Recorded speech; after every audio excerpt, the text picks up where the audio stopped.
அன்பான நண்பர்களே வணக்கம். நாம் கேட்டுக்கொண்டிருப்பது காலச்சக்கரம் திரு நரசிம்மா அவர்களின் குபேரவன காவல். வாசிப்பது ஸ்ரீலதா தயாளன். பொக்கிஷத்தை பற்றிய பட்டயத்தை பாதுகாக்கும் பொறுப்பும் அதை மீட்க வேண்டும் என்ற எண்ணத்துடனும் ஆதிரா வாழ்ந்து வந்தாள். அவளுடைய வளர்ப்பு மகன்தான் யக்னன். மிருகாவுக்கும் யக்னனுக்கும் திருமணம் நடந்ததா? ஆதிரா பொக்கிஷத்தை எடுத்தாளா? புருஷோத்தமன் என்ன ஆனான்? தெரிந்து கொள்ள இனி கதைக்குள். ஆதிராவின் தந்தை மரணப்படுக்கையில் இருக்கும்போது தன் ஒரே மகள் ஆதிராவை அழைத்து பட்டயத்தை அவளிடம் கொடுத்தார். ஆதிரா, இது நம்ம ஜமீன் பொக்கிஷத்தை பத்தி சொல்லுற பட்டயம். இதை பத்திரமா வச்சுக்க. என்னைக்காவது பொக்கிஷம் பற்றிய செய்தி வெளியே வரும். அப்ப நம்ம உரிமையை நிலைநாட்டுறதுக்கு இது ஒண்ணுதான் ஆதாரம். பத்திரம்மா என்று யாக்ரா ஜமீன் பொக்கிஷத்தின் நினைவிலேயே தன் உயிரை விட்டார். ஆதிராவுக்கு ஆதரவில்லாமல் போக மகேஸ்வர யாக்ராவின் நண்பர் விக்ரம நம்பூதிரிதான் தன் ஒரே மகன் சசிதரனுக்கு அவளை கல்யாணம் செய்து கொண்டார். ஒரு நாள் சசிதரன் ஏதோ கோபத்தில், ஒன்றும் இல்லாத உன்னை என் தலையில கட்டிட்டார் என் அப்பா என்று கத்திட வெகுண்டு எழுந்தாள் ஆதிரா. யார ஒன்றும் இல்லாதவன்னு சொல்றீங்க? எப்பேற்பட்ட வம்சமாக்கும் எங்கள் யாக்ரா ஜமீன். என்ன செய்யறது? படையெடுப்புக்கு பயந்து எல்லா ஐஸ்வர்யத்தையும் பதுக்கி வச்சுட்டாங்க. அதெல்லாம் எங்கே இருக்குன்னு தெரிஞ்சா நாம 7 ஜென்மத்துக்கு உட்கார்ந்து சாப்பிடலாமே என்று தன் கையில் இருந்த பட்டயத்தை ஆட்டியபடி ஆவேசமாக பேசினாள் ஆதிரா. சசிதரன் நம்பூதிரி அவளையும் அந்த பட்டயத்தையும் ஆச்சரியத்துடன் பார்த்தார். அன்றிரவு அவர் ஆதிராவிடம் தனது திட்டத்தை சொன்னார். ஆதிரா, என்னால் புதையல் இருக்கிற இடத்த எளிதாக கண்டுபிடிச்சு சொல்ல முடியும். வியப்புடன் கண்களை திறந்தாள் ஆதிரா. எப்படி? நான் சொல்றது எதையும் அப்பா கிட்ட சொல்லாத. நான் ஒரு யட்சினி உபாசகன். அவ புதையல் இருக்கிற இடத்த எனக்கு சொல்லிடுவா. நாமெல்லாம் அம்பால பூஜை செய்யறவா. யட்சினிய உபசரிக்கிறது தப்பு இல்லையா? யட்சினி உபாசனம் வேகமாக பலனை தரக்கூடியது ஆதிரா.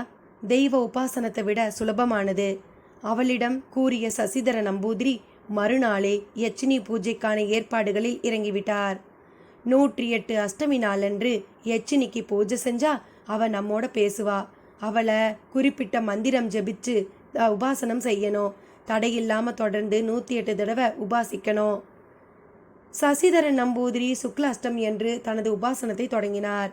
அவர் செய்யும் உபாசனத்தை வியப்புடன் பார்த்த ஆதிராவுக்கு உபாசிக்கும் வழிமுறைகள் விரைவிலேயே தெரிந்து போனது.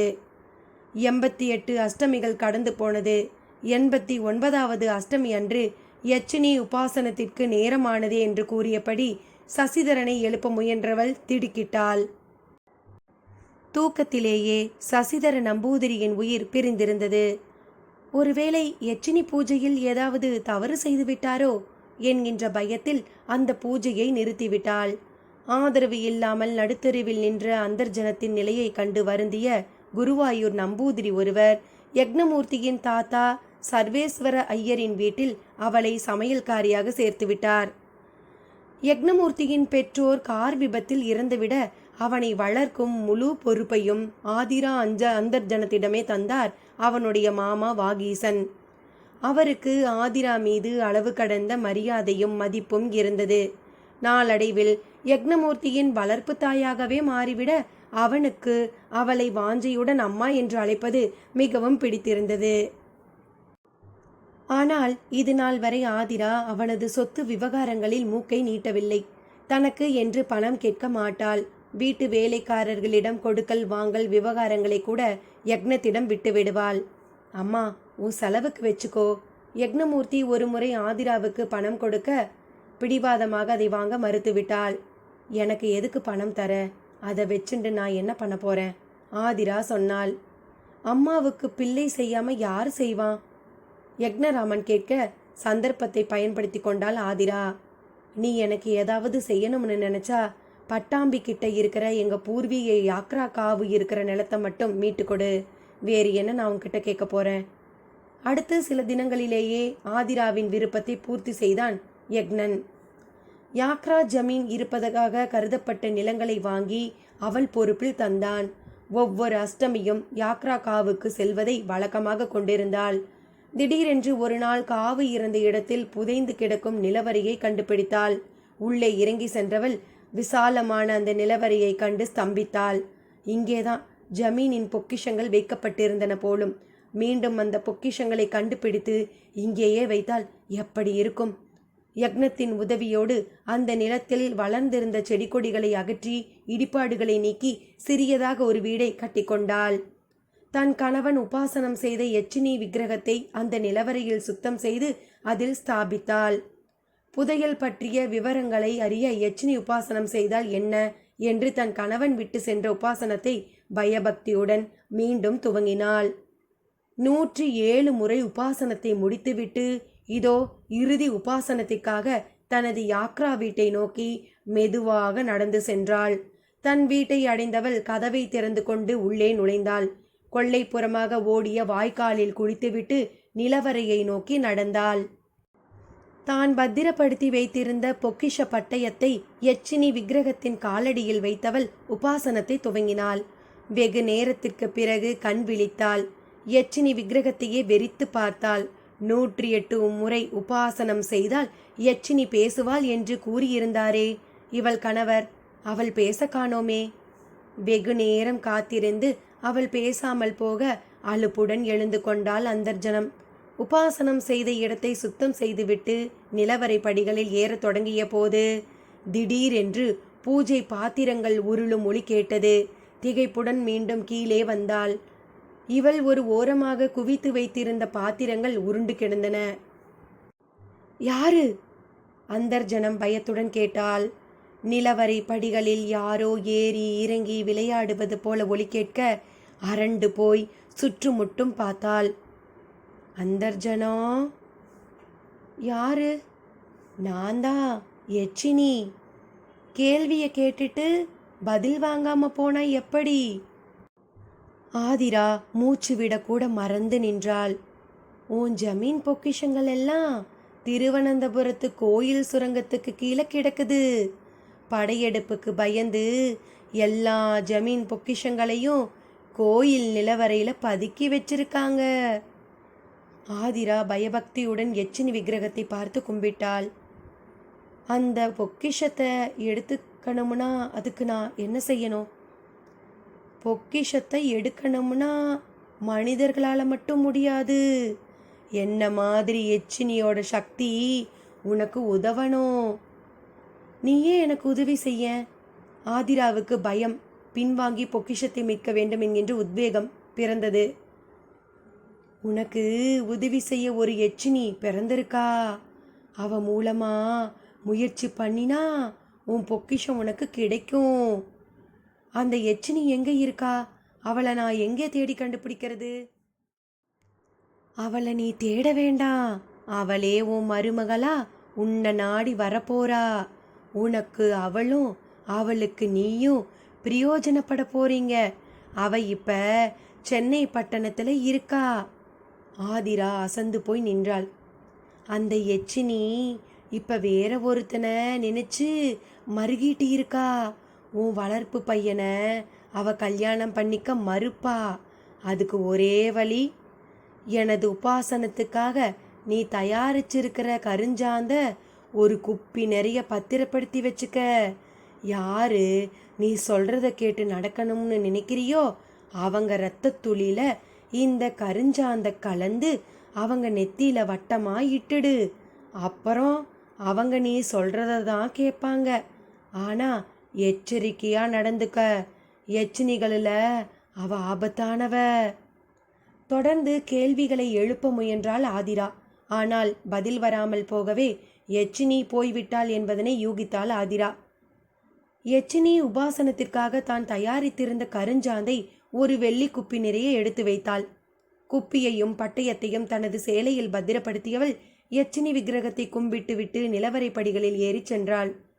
பாலக்காட்டில் உள்ள யக்னமூர்த்தியின் வீட்டினுள் நுழைந்த போது அவன் ஆதிராவிற்காக காத்திருந்தான். அம்மே, வாகீசன் மாமா லெட்டர் போட்டிருக்கார். எனக்கும் மிருகாவுக்கும் கல்யாணம் செஞ்சிடணும்னு தீர்மானிச்சிருக்காராம். என்னையும் உன்னையும் கிளம்பி வர சொல்றாரு. நீ எங்க வரப்போற? நான் மட்டும் போயிட்டு வரேன். ஆனந்தம் பொங்க சொன்னான் யக்னமூர்த்தி. நானும் வரேன். ஆதிரா சொல்ல, பிரமித்தான் யக்னம். நீயா? ஆமா, நீ மட்டும் போனா அந்த மிருகா உன்னை கல்யாணம் பண்ணிக்க மாட்டா. நான் வந்தாதான் கல்யாணத்துக்கு சம்மதிப்பா.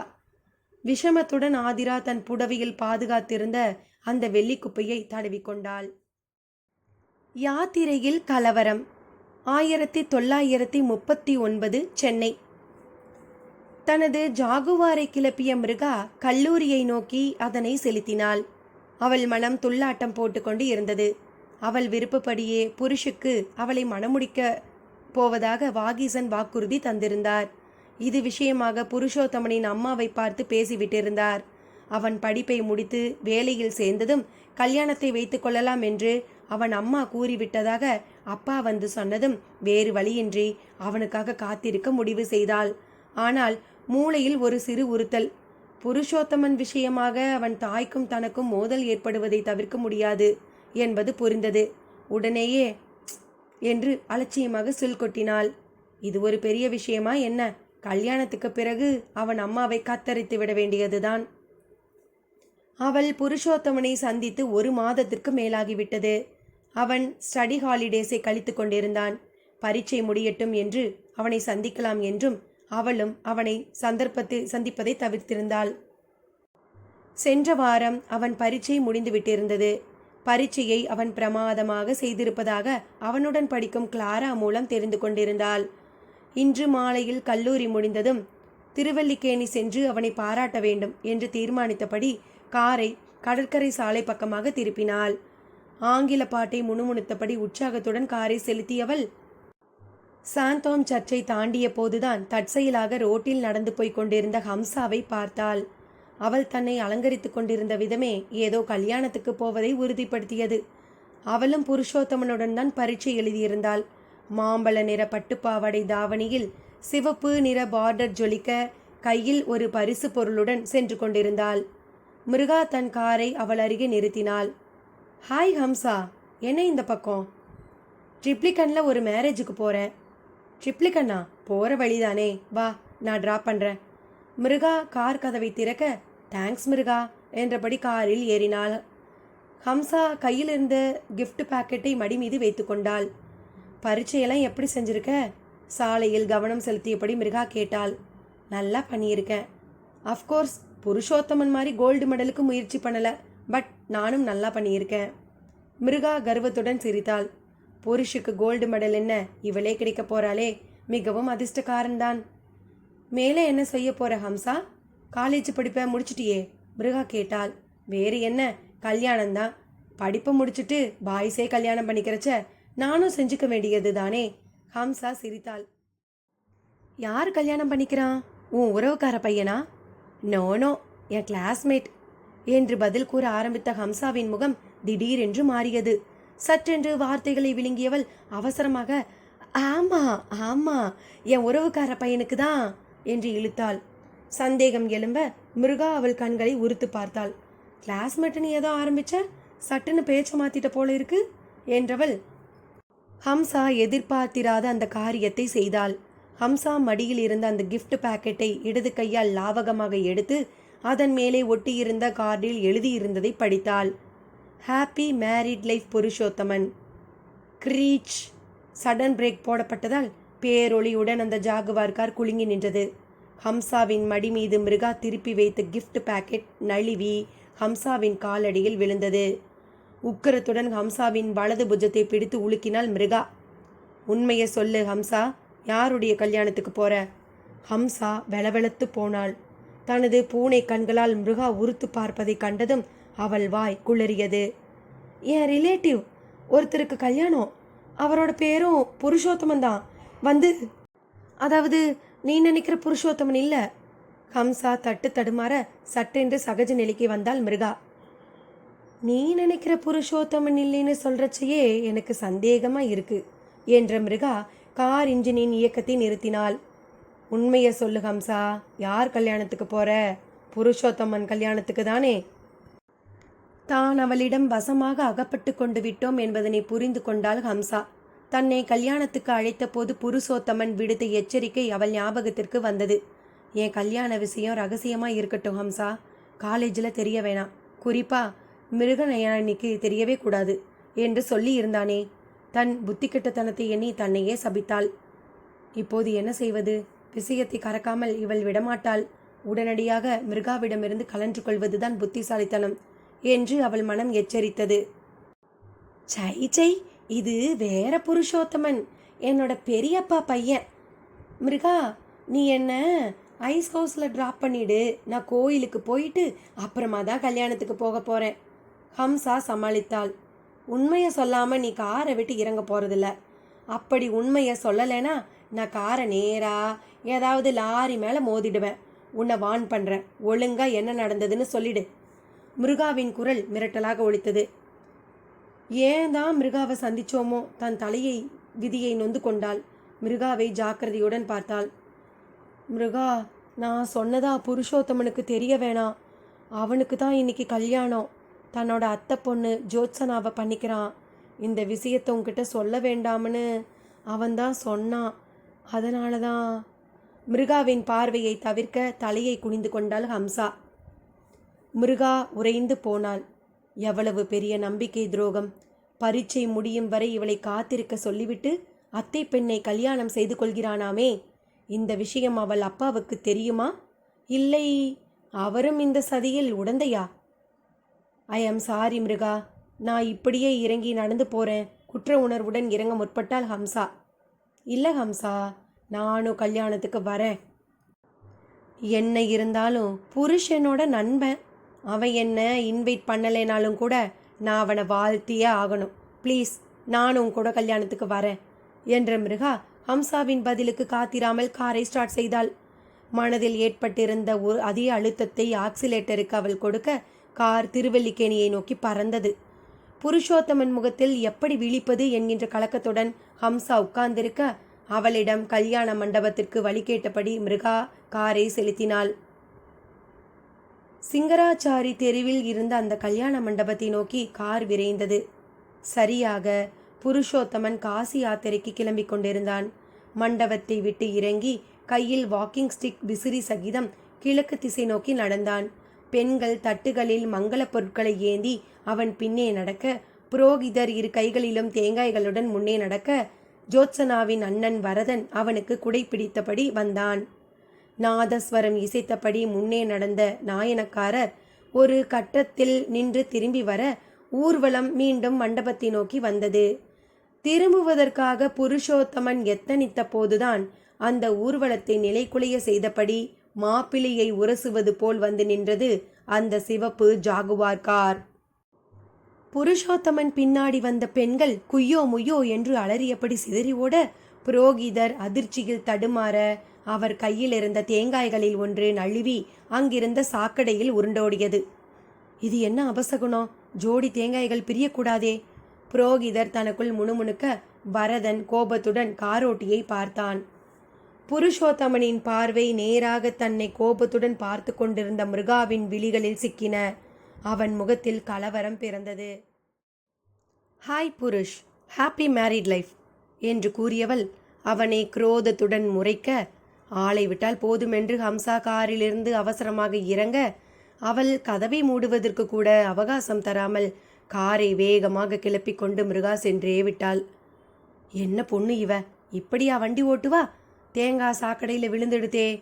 மாமி, வேற மஞ்சள் தேங்காய் கொண்டாங்கோ, புரோகிதர் கத்தினார். ஹம்சா மன உறுத்தலுடன் புருஷோத்தமனை பார்த்தாள். அவன் கல்லாய் சமைந்து நின்றிருந்தான். தொலைவில் நின்று எல்லாவற்றையும் கவனித்து கொண்டிருந்த நாகராஜன் அருகே வந்து அவனை தட்டி உலுக்கியதும் தான் மீண்டும் இந்த உலகத்திற்கு வந்தான் புருஷோத்தமன். தொடர்ந்து நடந்த திருமண நிகழ்வுகளில் அவன் மனம் லயிக்கவே இல்லை. அவன் கண்கள் முன் மிருகாவின் உக்கிரமான பார்வைதான் நிழலாடியது. விஷயத்தை அறிந்த வனஜா அன்றிரவு தூங்காமல் புலம்பிக் கொண்டே இருந்தாள். அதிர வைத்த ஆதிரா. 1939 சென்னை. அந்த நீல நிற மாரிஸ் மைனர் கார் வாகீசனின் பங்களாவினுள் நுழைய அதிலிருந்து வெளிப்பட்டான் யக்னமூர்த்தி. அவனை கண்டதுமே ஆண்டனியும் கிளியோபட்ராவும் தங்கள் வாளை குலைத்தபடி அவனை நோக்கி ஓடின. தனது மனம் கவர்ந்த மிருகாவின் அபிமானத்தை பெற்ற அந்த நாய்களுக்கு எப்போது வந்தாலும் பிஸ்கட் பாக்கெட் வாங்கி வருவான். அதை உற்சாகத்துடன் குறைத்தபடி பாய்ந்து வந்தன அந்த நாய்கள். யக்னமூர்த்தியை நோக்கி ஓடி சென்ற நாய்கள் தொடர்ந்து இறங்கிய ஆதிரா அந்தர்ஜனத்தை கண்டதும் சடார் என்று ஆணி அடித்தது போல் நின்றன. அவள் வருகையை விரும்பாதது போல் குறைக்கத் தொடங்கிய ஆண்டனியும் கிளியோபட்ராவும் சீற்றத்துடன் அவளை நோக்கி முன்னேற கருஞ்சாந்து தீட்டியிருந்த தன் கண்களால் அவற்றை உறுத்து பார்த்தாள் ஆதிரா. சட்டென்று பீதியுடன் பின்வாங்கின நாய்கள். அவற்றின் வால் பின்னங்கால்களுக்கிடையே ஒடுங்க ஒரு சிறு புலம்பலாக குறைப்பு ஒளி மாறி 2 நாய்களும் அமைதியாக தரையில் அமர்ந்துவிட்டன. யக்னம் கையில் பிஸ்கட்டுடன் அவற்றை அழைத்தான். ஆண்டனி, கிளியோபட்ரா என்று அவன் குரல் கொடுக்க அவன் அழைப்பை சட்டை செய்யாமல் இருந்தன. ஆதிரா யக்னனின் தோளை தொட்டாள். விடு யக்னம், அதுங்க வராது. நக்கலான சிரிப்புடன் அவற்றை பார்த்தபடி நடந்தாள். நாய்கள் குரைக்கும் சத்தம் கேட்டு எட்டி பார்த்த சாரதா யக்னத்தை கண்டதும் முகம் மலர்ந்தாள். வா யக்னம். தன்னை வரவேற்ற சாரதாவின் காலில் விழுந்து எழுந்தான் யக்னம். மாமி சௌக்கியமோ? மலையாளம் கலந்த தமிழில் அவன் கேட்க சாரதா தலையாட்டினாள். அவள் பார்வை பின்னால் வந்த ஆதிராவை கண்டதும் துணுக்குற்றது. வாங்கோ அம்மா, நல்லா இருக்கேலா? மரியாதையுடன் கேட்டாள் சாரதா. அவளுக்கு ஆதிராவை கண்டாலே உள்ளுக்குள் உதறல். யக்னத்துக்காக தன் வாழ்வை அர்ப்பணித்து கொண்டவள் என்று வாகீசன் அவளை பாராட்டி கொண்டிருந்தாலும் அவள் ஆபத்தானவள் என்று உள்ளுணர்வு எச்சரிக்கும். கேரளாவின் கருப்பு சாம்ராஜ்யத்தின் ஒரு பிரஜை இந்த ஆதிரா என்று இவர்கள் பட்டாம்பிக்கு ஒரு முறை சென்றபோது அக்கம்பக்கத்தை சேர்ந்த பலர் சாரதாவிடம் சொல்லியிருக்கிறார்கள். உங்கள் மருமகன் யக்னத்தை அவகிட்ட இருந்து பிரிச்சுடுங்க, விட்டு வைக்காதீங்க. மருந்து வச்சு அவனை பைத்தியமாக்கிட்டு சொத்தை அபகரிச்சிடுவா என்று அவர்கள் எச்சரிக்க வாகீசன் அவர்கள் கூறியதை பொருட்படுத்தாமல் யக்னத்தை அவளிடம் நம்பி ஒப்படைத்தார். அவருடைய நம்பிக்கை வீண் போகவில்லை. இன்றும் யக்னம் கம்பீரமான வாலிபன், திரண்ட சொத்துக்களுக்கு அதிபதி. படிப்பு இல்லை என்றால் என்ன, நல்ல அனுபவசாலிதானே. மிருகா புருஷோத்தமன் மீது ஆசைப்பட்டு விட அவனை காட்டிலும் யக்னமூர்த்தியே அவளுக்கு பொருத்தமானவன் என்று வாகீசனுக்கும் சாரதாவுக்கும் தோன்றிவிட்டது. அதனால்தான் உடனே கிளம்பி வரும்படி யக்னத்துக்கு கடிதம் போட்டிருந்தார். யக்னத்துடன் ஆதிராவும் வருவாள் என்று சாரதா எதிர்பார்க்கவில்லை. ஒருவேளை ஆதிரா வந்தால் அவளை வைத்து மிருகாவை சமாளிக்க முடியும் என்று தன் கணவர் நினைத்தாரோ என்னவோ. ஆதிராவை நமஸ்கரித்தாள் சாரதா. நல்லா இருமா, ஒரு வார்த்தையில் கூறிய ஆதிராவின் கண்கள் பம்பரமாய் சுழன்றன. இந்த வீட்டில்தான் உனக்கு எச்சினி தரிசனம் கிடைக்கப் போகிறது. மீண்டும் மனதிற்குள் குரல் ஒலித்தது. மாமே எங்கேயாக்கும்? யக்னம் கேட்டான். குளிச்சுன்றிருக்கார், நீங்க வாங்க, டிஃபன் காபி சாப்பிடலாம். டைனிங் ஹாலை நோக்கி நடந்த சாரதாவை இருவரும் பின்தொடர்ந்தனர். திருவல்லிக்கேணியிலிருந்து அசூர வேகத்தில் காரை ஓட்டி வந்த மிருகா அதே வேகத்தில் தனது பங்களாவினுள் காரை புகுத்தினாள். புருஷோத்தமனுக்கு கல்யாணம் என்கின்ற விஷயம் மீண்டும் மீண்டும் அவள் சிந்தையில் சக்கரமாய் சொல்லல, அவள் ஆத்திரமெல்லாம் தன்னை ஏமாற்றிய வாகீசன் மீது திரும்பியது. அப்பாவை முதலில் பழி வாங்க வேண்டும் என்கின்ற வெறி உதிக்க என்ன செய்வது என்று சுற்றுமுற்றும் பார்த்தாள். அவள் பார்வை ஒரு ஓரமாக நிறுத்தி வைக்கப்பட்டிருந்த அந்த நீல நிற மாரிஸ் மைனர் காரின் மீது விழுந்தது. இது போதாதா? கூறிய அறிவு படைத்த மிருகாவுக்கு அன்று நடைந்தேறிய சதித்திட்டத்தின் சூத்திரதாதி வாகீசன்தான் என்பது அடுத்த கணமே புரிந்து கொண்டது. அப்பாதான் யக்னத்தை வரவழைத்திருக்கிறார். இவளுக்கு தெரியாமல் புருஷோத்தமன் கல்யாணத்தை நடத்திவிட்டு இவளை யக்னத்துக்கு மணமுடிக்கும் திட்டத்துடன் அவளை தருவித்திருக்கிறார். பின் எதற்காக அவன் இங்கே வந்திருக்கிறான்?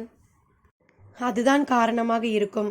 அவளுடைய கோபமெல்லாம் வெறியாக மாறியது. வாகீசன் கோர்ட்டுக்கு கிளம்புவதற்காக அவருடைய பிளைமூத் கார் போர்ட்டிகோவில் தயாராக நிற்க டிரைவர் கரிகாலன் காரை துடைத்து கொண்டிருந்தான். வெறியுடன் அந்த பிளைமூத்தை நோக்கி அதன் பின்பாகத்தை குறிவைத்து ஜாகுவாரை வேகமாக செலுத்தினாள். அந்த ஜாகுவார் பிளைமூத்தின் மீது பெரும் சத்தத்துடன் மோத டிரைவர் கரிகாலன் பயத்துடன் 4 அடி பின்னால் நகர்ந்து போர்ட்டிகோ தூணில் மோதிக்கொண்டான். பாத்ரூமிலிருந்து அப்போதுதான் வெளிவந்திருந்த வாகீசன் அவருக்காக துணிகளை எடுத்து வைத்து கொண்டிருந்த சாரதா, ஆதிராவின் தட்டில் இட்லிகளை அடுக்கிக் கொண்டிருந்த சமையல்காரி கோமதி, மிளகாய் பொடியில் எண்ணெய் வார்த்து அதை குழைத்து கொண்டிருந்த யக்னம் என்று எல்லோர் காதிலும் டமார் என்று கார்கள் மோதிக்கொள்ளும் சப்தம் கேட்க பதறி போய் அனைவரும் போர்ட்டியோவிற்கு விரைந்தனர். ஆதிரா மட்டும் தனக்குள் சிரித்தபடி இட்லியை உண்டாள். யட்சினி வந்துட்டா போல இருக்கே என்றவள் இட்லி துண்டத்தை வாயில் துணித்தாள். உக்கிர காளியாய் டிரைவர் சீட்டில் மேல் மூச்சு கீழ் மூச்சு வாங்க மிருகா உட்கார்ந்திருந்தாள். கார்கள் மோதியதால் கண்ணாடி நொறுங்க ஒரு சிறிய கண்ணாடி துண்டு அவள் நெற்றியை பதம் பார்த்திருந்தது. அதனால் பெருகிய இரத்தத்தை பொருட்படுத்தாமல் இடிப்பட்ட பிளைமவுத்தை எரித்து விடுபவள் போல் பார்த்து கொண்டிருந்தாள். தன்னை சுதாரித்து கொண்ட கரிகாலன் அவளிடம் வந்தான். சின்னம்மா, நெத்தியில காயம் பட்டு இருக்கே, நீங்க இறங்கி வாங்க. ஜாகுவாரின் கதவை திறக்க முயன்றான். டேய், கிட்ட வராத, கொன்னுடுவேன், போடா. ஆவேசமாக அவன் நெஞ்சில் கை வைத்து தள்ள அவன் மீண்டும் போர்ட்டிகோ தூணில் மோதிக்கொண்டான். What happen darling? வாகீசன் இறங்கி வர அவரை ஆத்திரத்துடன் பார்த்தாள். கிட்ட வராதிங்க டாடி, மரியாதை கெட்டுடும். என்னை நீங்கள் ஏமாத்திட்டீங்க. எனக்கும் அந்த புருஷோத்தமனுக்கும் கல்யாணம் பண்ணி வைக்கிறதா சொல்லிட்டு என் கழுத்தை அறுத்துட்டீங்க. யூனோ, இந்நேரம் அவனுக்கு கல்யாணம் நடந்து முடிஞ்சிருக்கும். எரிமலையென அவள் வெடிக்க வாகீசன் மற்றும் சாரதா மனதில் நிம்மதி பரவியது. அதை வெளிக்காட்டிவிட போகிறோமோ என்ற பயத்தினால் மிகவும் சிரமப்பட்டு அந்த உணர்வை அடக்கினர். மிருகா, நான் சொல்லறத கேளுமா? வாகீசன் தடுமாற யக்னம் அதே சமயம் போர்ட்டிகோவுக்கு வந்தான். மிருகா, சௌக்கியமா? சிரித்தபடி யக்னம் கேட்டதுதான் தாமதம். ஆவேசத்துடன் காரில் இருந்து இறங்கியவள் தன் அறையை நோக்கி கூப்பாடு போட்டுக்கொண்டே நடந்தாள். இந்த கண்ட்ரி ப்ரூட்டை என்னால் கல்யாணம் பண்ணிக்க முடியாது. நெற்றியில் ரத்தம் கொப்பளிக்க கத்திக்கொண்டு சென்றவளை டைனிங் டேபிள் முன் அமர்ந்து இட்லியை சாப்பிட்டு கொண்டிருந்த ஆதிரா பார்த்தாள். இடக்கையால் மடியில் முடிந்திருந்த அந்த வெள்ளி குப்பியை ஒரு தரம் ஸ்பரிசித்தவள் விஷம புன்னகையுடன் மாடியேறு மிருகாவையே வெறித்தாள். கோபம் அடங்கி தானே கீழே வருவாள் என்று அனைவருமே காத்திருக்க இரவு வரை மிருகா வரவே இல்லை. மனது கேட்காமல் ஒரு தட்டத்தில் மிருகாவுக்கு கொஞ்சம் சாப்பாட்டை எடுத்துக்கொண்டு மாடிக்கு சென்றாள் கோமதி. அவளது அறைக்கதவை தட்டுவதற்காக எத்தனித்தவள் கதவு ஒருக்களித்து திறந்து கொள்ள சற்று நிதானித்தாள். உள்ளே மிருகாவும் யாரோ இருந்தார்கள். பேச்சுக்குரல் கேட்டது. தயக்கத்துடன் உரையாடலை கவனிக்கத் தொடங்கினாள். உள்ளே ஆதிரா அந்தர்ஜனம்தான் மிருகாவிடம் பேசிக்கொண்டிருந்தாள். உரையாடலை தொடர்ந்து கவனித்து கொண்டிருந்த கோமதியின் முகத்தில் குழப்பம் நிலவி அது பிறகு பீதியாக மாறியது. உள்ளே பேச்சுக்குரல் நின்று போக அதை கூட கவனியாது தான் கேட்ட விஷயங்களை எண்ணி பிரமித்து போயிருந்தாள். படார் என்று கதவு திறந்தது. என்ன வேணும்? கடுமையுடன் கோமதியை பார்த்தாள் அந்தர்ஜனம். மிருகாவுக்கு சாப்பாடு கொண்டு வந்திருக்கேன், வச்சுட்டு போ. அடித்தொண்டையில் இருந்து ஆதிராவின் குரல் கட்டளையாக ஒலிக்க கோமதியின் நெஞ்சை பயம் கவ்வியது.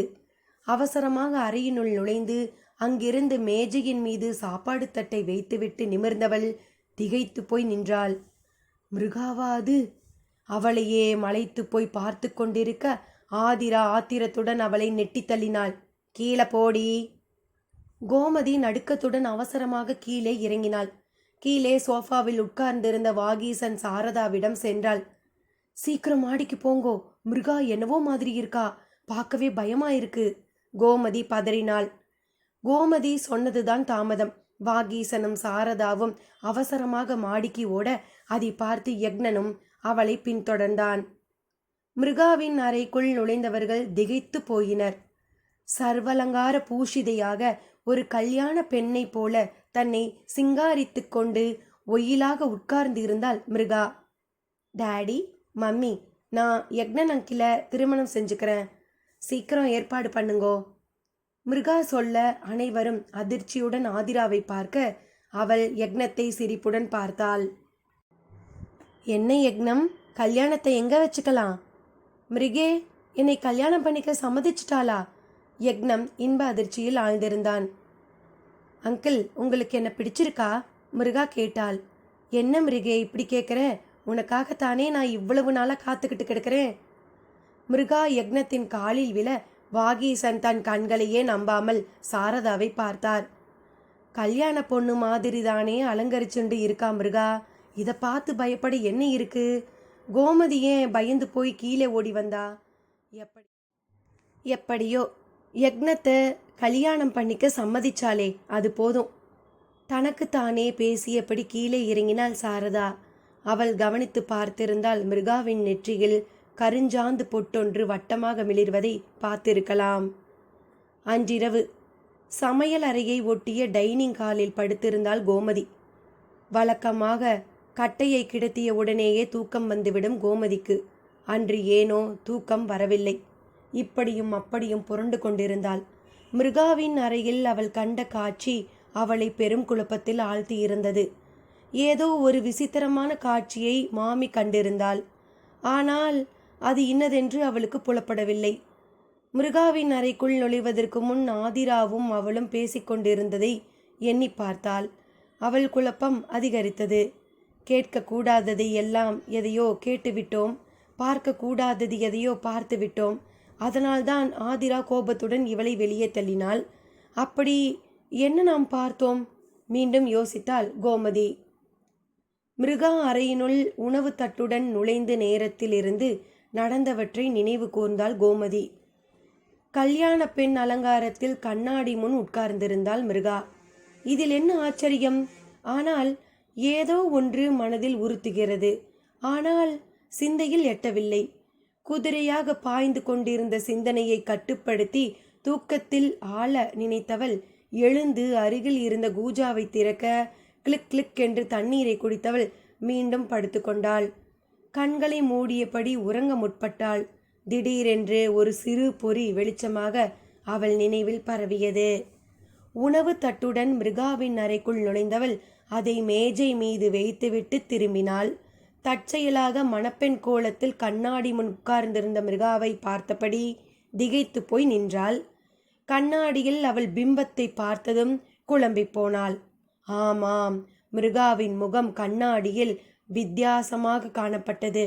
இன்னும் சொல்லப்போனால் அது மிருகாவின் முகமே இல்லை, கடுமையுடன் காணப்பட்ட வேறு ஒரு முகம்தானே தென்பட்டது. கோமதியின் உடல் சில்லிட்டது. இந்த வீட்டில் ஏதோ நடக்கிறது. யக்னத்துடன் வந்திருக்கும் ஆதிரா ஆபத்தானவள். மிருகாவுக்கு ஏதோ கெடுதல் நினைக்கிறாள். அவள் பேசும்போது எச்சினி புதையல் என்றெல்லாம் சொன்னாலே. நாளை காலை எழுந்தவுடன் முதல் வேளையாக சாரதா மாமியை எச்சரிக்க வேண்டும். திடீரென்று கோமதியின் கால் பக்கமாக கிறு கிறு என்று ஏதோ சத்தம். தூக்கி வாரி போட கண் விழித்தாள். ஆண்டனி நாய்தான் நின்று கொண்டிருந்தது.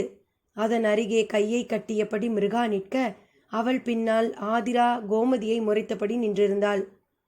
என்ன மாமி, தூக்கம் வரலையா? ஏதோ சொல்ல முற்பட்ட கோமதியின் சிந்தனையில் நூலிலை பட்டென்று அருந்தது போன்ற உணர்வு. மறுநாள் சாரதா கீழே இறங்கி வந்தாள். மாமி, காப்பி தயாரா? கேட்டபடி சமையல் அறைக்குள் நுழைந்தவள் விக்கித்து போனாள். கோமதி புடவையை தாறுமாறாக கிழித்து கொண்டு கூந்தலில் மாவை கொட்டிக்கொண்டு கே கே என்று இழித்தபடி தனக்குத்தானே பேசிக்கொண்டிருந்தாள். அவளால் சாரதாவை இனங்கண்டு கொள்ளவே முடியவில்லை. கோமதியின் நெற்றியில் வட்டமான கரும் சாந்து ஒன்று காணப்பட்டதை கண்டாள் சாரதா. அனாதையான கோமதி அன்று பிற்பகலுக்குள்ளாக பைத்தியக்கார ஆஸ்பத்திரி ஒன்றில் அனுமதிக்கப்பட்டாள். கருஞ்சாந்து பொட்டு 1940 திருவல்லிக்கேணி. அம்மா, என்னோட இந்த மாச சம்பளம். புருஷோத்தமன் நீட்டிய கவரை பிரித்து பணத்தை எண்ணினாள் வனஜா. என்னடா, உன் சம்பளம் 250 தானே, இதில் 400 இருக்கே வியர்ந்தாள். எனக்கே ஆச்சரியம்தாம்மா. முதலியார்கிட்ட அதிகமாக கொடுத்துட்டீங்கோன்னு சொன்னேன். அதுக்கு அவர், நான் கால் வச்ச நேரம் நல்ல நேரமா, ரொம்ப நாளாக இழுத்துண்டு இருந்த கேஸில் அவர் ஜெயிச்சுட்டாராம். லண்டன் ஷேர் மார்க்கெட்டில் வேற நல்ல லாபம் கிடைச்சுதான். அதனால் என் சம்பளத்தை உயர்த்திட்டார். எல்லாம் ஜோத்சனா வந்த வேலை. வனஜா பெருமிதத்துடன் காப்பியை ஆற்றியபடி வந்த மருமகளை பார்த்தாள். புருஷோத்தமா, உன் மாமனார் வந்திருந்தாரு. ஜோத்சனாவை சீமந்தம் முடிஞ்ச கையோட அவ ஆத்துக்கு அழைச்சிட்டு போறாளாம். நீ என்ன சொல்ற? வனஜா கேட்டாள். என்ன ஏமா கேட்குற? நீ என்ன சொல்றியோ அதுதான். ஜோத்சனா அடுக்கலையுள் புக புருஷோத்தமன் ஜாடையாக அவள் பின்னால் எட்டி பார்ப்பதை ஓரக்கண்ணால் கவனித்தாள் வனஜா. ஏதோ நினைவுக்கு வந்தது போல திடீரென்று எழுந்து நின்றாள். ஜோத்சனா, நான் சுபத்ரா மாமியாத்துக்கு போயிட்டு வரேன். கொஞ்சம் நாளி ஆகும். எனக்கு காத்துருக்காம 2 பேரும் பொழுதோட சாப்பிட்டுட்டு படுத்துக்கோங்கோ என்றபடி வாசலை நோக்கி நடந்தாள். சுபத்ரா மாமியுடன் நேரம் போவது தெரியாமல் வயலின் வாசித்து கொண்டும் பேசிக்கொண்டும் பொழுதை போக்கிய வனஜா தன் வீட்டிற்கு கிளம்பிய போது மணி 9 ஆகிவிட்டது. துணைக்கு பையனை அனுப்பட்டா? சுபத்ரா மாமி கேட்க அவசரமாக தலையசைத்து மறுத்தாள் வனஜா. இதோ 8 அடியில் இருக்கு எங்க ஆத்து. வழியெல்லாம் தெரிஞ்ச மனுஷா, என்ன பயம் என்றபடி விடை பெற்று கொண்டு தன் வீட்டை நோக்கி நடந்தாள். குளக்கரை பக்கமாக திரும்பிய போதுதான் அந்த பெண் இவள் எதிராக வந்தாள். அவளுக்கு வழிவிட்டு சற்றே ஒதுங்க அவளோ நேராக இவளை நோக்கியே வந்தாள். கையில் இருந்த ஏதோ ஒரு பொருளால் இவள் கையை கீற வேதனையுடன் குனிந்தாள் வனஜா. அந்த பெண் கண்ணாடி துண்டம் ஒன்றினால் இவள் மணிக்கட்டு கீறியிருந்தாள். ஐயையோ, மன்னிச்சுக்கோங்கம்மா, ரத்தம் வருதே. அந்த பெண்மணி பெருகிய ரத்தத்தை துடைக்க முயல எரிச்சலுடன் வனஜா தலை நிமிர்ந்த அதே நேரம் அந்த சிவப்பு நிற கார் இவளை உரசுவது போல வந்து நின்றது. உள்ளே மிருகா உட்கார்ந்திருந்தாள். என்ன மேடம், சௌக்கியமா? மிருகா கேலியாக கேட்டதும் வனஜாவுக்கு சப்த நாடியும் ஒடுங்கியது. அந்தர்ஜனம், நான் சொன்னேன்ல, என் மனசை கவர்ந்த புருஷோத்தமனை என்கிட்ட சேர விடாம பிரிச்சவ இவதான், இவனோட அம்மா. இப்போது வனஜாவின் முகம் சலனமின்றி அமைதியாக இருந்தது. நீ என்ன பண்ற? இதோ இருக்கே கோயில் குளம், அதில் இறங்கி உன் உயிரை விட்டுடுற. மிருகா கூற இயந்திர கதியில் வனஜா குளத்தில் இறங்கினாள். தொபக்கென்று வனஜா குளத்தில் விழும் ஒளி கேட்டதுமே அந்த கார் அங்கிருந்து விரைந்து சென்று மறைந்தது. அன்றிரவு வனஜா வீடு திரும்பவில்லையே என்கின்ற கவலையில் புருஷோத்தமன் சுபத்ரா மாமி வீடு உட்பட திருவல்லிக்கேணி முழுவதிலும் தன் அம்மாவை தேடினான். மறுநாள் காலை ரகோத்தமராவ் தான் பரபரப்புடன் வந்தார். புருஷோத்தமா, உன் அம்மா கோயில் குளத்துல பிணமா மிதக்கிறாடா. அலறிக்கொண்டு ஓடினார்கள் புருஷோத்தமனும் ஜோத்சனாவும். வனஜாவின் உடலை எடுத்து குளக்கரையில் கிடத்தி இருந்தார்கள். புருஷோத்தமன் அம்மாவின் கால்களை பிடித்து கொண்டு கதறி கொண்டிருக்க அழக்கூட திறனி இல்லாமல் மாமியாரின் உடலையே பார்த்து கொண்டிருந்த ஜோத்சனா திடுக்கிட்டாள். வனஜாவின் நெற்றி மையத்தில் வட்டமாக கருஞ்சாந்து துளங்கியது. தன் மாமியாருக்கு சாந்து வைத்து கொள்ளும் வழக்கமில்லையே. குழப்பத்துடன் வெறித்து கொண்டிருந்தாள் ஜோத்சனா. அன்றொரு நாள் நம்மாழ்வார் ஆஸ்பத்திரியில் சமுத்திரத்தில் விழுவேன் என்று சொன்ன அம்மாவிடம் இதோ அருகிலே கோயில் குளம் இருக்கே என்று தான் கிண்டல் செய்தது நினைவுக்கு வர புருஷோத்தமன் அதிர்ச்சியில் உறைந்து போனான். ஆரா அமுதம் 1940 திருவல்லிக்கேணி. ஜோத்சனாவுக்கு அழகான ஆண் குழந்தை பிறந்தது. உடனடியாக கடிதம் போட்டு நம்பாடுவானை வரவழைத்தான் புருஷோத்தமன். குழந்தையின் சகடநாடியை படித்து நம்பாடுவான் திருப்தியுடன் தம்பதியை நோக்கினார். புருஷோத்தமா, அந்த எச்சினியை ஜெயிக்கிற ஆயுதம் இவன்தான். மூல நட்சத்திரத்தில் பிறந்திருக்கான். இனிமே நீ எந்த கவலையும் பட வேண்டாம். கூடிய வரையில அவ கண்ணில் படாமல் இருந்தா போதும். புருஷோத்தமன் நிம்மதி அடைந்தான். தாத்தா, கொஞ்ச நாளாவே அவளால் தொல்லை இல்லை. அவளுக்கும் அவள் மாமாவுக்கும் கல்யாணம் நிச்சயமாகி இருக்கிறதா கேள்விப்பட்டேன். இனிமே அவள் என் விஷயத்தில் குறுக்கிடுவான்னு தோணலை. நம்பிக்கையுடன் பேசிய தன் கணவனை பரிதாபமாக பார்த்தாள் ஜோத்சனா. குளத்தில் விழுந்து உயிரை விட்டு தன் மாமியாரின் நெற்றியில் இருந்த கருஞ்சாந்து போட்டு அவள் ஞாபகத்திற்கு வந்தது. அதை பற்றி நம்பாடுவானிடம் கூறிவிட நினைத்தாள். நிம்மதியாக இருக்கும் தன் கணவனை மீண்டும் குழப்புவானேன் என்று அந்த எண்ணத்தை கைவிட்டு அடுக்கலைக்கு சென்றாள். புருஷோத்தமனுக்கு 1000 எச்சரிக்கைகளை கூறிவிட்டு நம்பாடுவான் ஊருக்கு கிளம்பினார். யக்ன புருஷன் 1940 சென்னை. அடையாறு ஆற்றை ஒட்டிய அந்த சாலையை அடைத்து விஸ்தாரமான பந்தல் போடப்பட்டிருந்தது. தனது பங்களாவுக்கு அருகே இருந்த மைதானம் ஒன்றை வாடகைக்கு எடுத்து மிக விமரிசையாக மிருகாவின் கல்யாணத்தை நடத்தினார் வாகீசன். கவர்னரே கல்யாணத்திற்கு வருகை தந்திருந்தார். விதேசி, சுதேசி மற்றும் இதர விருந்தினர்கள் மூக்கில் விரலை வைக்கும்படி பாட்டு கச்சேரி, சாப்பாடு என்று எதிலுமே குறை வைக்காமல் தடபுடல் செய்துவிட்டார். கல்யாணம் முடிந்து மிருகாவுக்கு முதலிரவு. சாரதா மிருகாவை அலங்கரித்து யக்னமூர்த்தி இருந்த அறைக்கு கொண்டு விட்டாள். அறைக்குள் நுழையாமல் சாரதா திருப்பி செல்லும் வரை அங்கேயே நின்ற மிருகா பிறகு மெதுவாக மொட்டை மாடியை நோக்கி சென்றாள். அங்கே அந்தர்ஜனம் வானத்தை பார்த்தபடி தனிமையில் அமர்ந்திருந்தாள். அந்தர்ஜனம். மிருகா அழைப்பதை கேட்டு திரும்பி பார்த்தாள் ஆதிரா. நீ கேட்டபடி உன்னோட புதையலை எடுத்து தர்றக்கு நான் உதவுறேன். நான் கேட்டதை பதிலுக்கு நீ தரணும். உச்சி குளிர்ந்து போனது ஆதிராவுக்கு. எழுந்து வந்து மிருகாவை அணைத்து உச்சி முகர்ந்தாள். மிருகே, நான் கேட்டது பெரிய விஷயம். அதையே நீ செஞ்சு தரேன்னு சொல்றச்ச நீ கேட்கிற சின்ன விஷயத்தை நான் செய்யாமல் இருப்பேனா? உனக்கு வேண்டியது இந்த கருஞ்சாந்து குப்பி தானே, எடுத்துக்கோ. நீ ஆசைப்படுற புருஷோத்தமனை சீக்கிரமே உன் காலடியில் வந்து விழவை. அவள் நீட்டிய வெள்ளி குப்பியை பெற்றுக்கொண்ட மிருகா யக்னம் இருந்த அறைக்கு நோக்கி நடந்தாள். இந்த நாளுக்கு தானே வெகு காலம் காத்திருந்தான் யக்னம். உள்ளே நுழைந்த மிருகாவை ஆசையுடன் கட்டி அணைத்தபடி கட்டிலை நோக்கி நடந்தான். அவன் பிடியிலிருந்து திமிரிய மிருகா தட்டில் இருந்த ஆப்பிள் ஒன்றை எடுத்து கத்தியால் நறுக்கி இந்தாங்கோ என்று யக்னத்திடம் நீட்டினாள். அவன் பழத்தை வாங்க கை நீட்டிய போது சட்டென்று கையில் இருந்த கத்தியால் அவன் கையை கீற ரத்தம் குபுக்கென்று வந்தது. ஐயையோ, சாரி, ரத்தம் வருதே, இருங்கோ மருந்து கொண்டு வரேன் என்றபடி அடுத்து அறைக்கு சென்றாள். ஆதிரா தந்த வெள்ளி குப்பியை திறந்து அதில் இருந்த கருஞ்சாந்தை தன் நடுவிரலில் தீற்றினாள். மீண்டும் பள்ளி அறைக்கு வந்தவள் யக்னத்தின் கையில் மருந்தை தடவுவது போல் அவன் நெற்றியில் கருஞ்சாந்தை தீற்றினாள். மிருகா, உன்னை கல்யாணம் பண்ணிக்கணும்னு நான் வேண்டாத தெய்வம் இல்லை. இங்கிலீஷ் தெரியாத என்ன நீ கல்யாணம் பண்ணிக்க மாட்டியோன்னு நினச்சேன். எப்படியோ நாம் ஒன்று சேர்ந்துட்டோம். இனிமே என்று பேசிக்கொண்டிருந்த யக்னம் திடீரென்று மௌனம் சாதித்தான். யக்னம், பேசுறத நிறுத்திட்டீங்க? கிணற்றுக்குள்ளிருந்து ஒழித்தது அவன் குரல். நான் யக்னமூர்த்தி இல்லை, நான் புருஷோத்தமன். மிருகா தன் ஆட்டத்தை தொடங்கிவிட்டாள். அப்படியென்றால் புருஷோத்தமனை என்ன செய்தாள்? அமுதன் தன் தாய் தந்தையை கண்டுபிடிப்பானா? பார்ப்போம் அடுத்த பகுதியில். நன்றி நண்பர்களே.